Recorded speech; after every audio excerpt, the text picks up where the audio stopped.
So today I'd like to tell you a story about two hunters. Now, these are not typical hunters because they're not quite bright and probably shouldn't be hunting.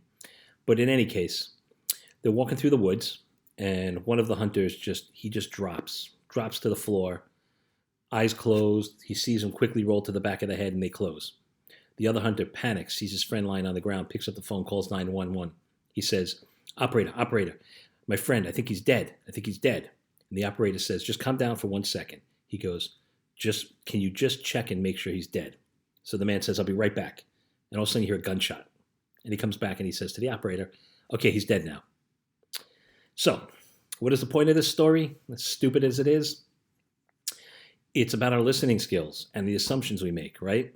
So sometimes we think we're listening, but are we really hearing? Or are we I apologize. We're hearing, but are we really listening, right? We hear what somebody says, but we don't always really, truly listen to what they said. So we react, or we make an assumption based on what we hear, and we behave accordingly, and it's not always the right behavior. I mean, how many times have you caught yourself, you thought you heard something, you reacted accordingly, and then you kind of had your foot in your mouth because you're like, oops, okay, maybe I didn't hear that right, okay?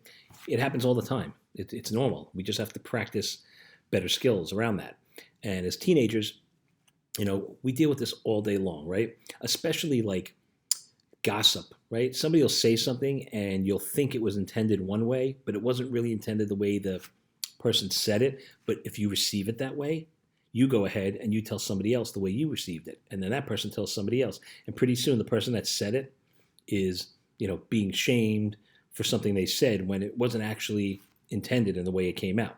Now, I'm not saying sometimes people say things and they come out the wrong way, but the whole point of listening and hearing is if you hear something and you're not sure, wouldn't you question it instead of just making the assumption and going along with it? So quick video today, but the point of the story is when you hear something, make sure you listen and make sure you truly absorb it and think before you act and think before you react. So hopefully you don't make a fool of yourself, you don't hurt somebody else, and you can turn the situation into something positive for everybody involved. Have a great day.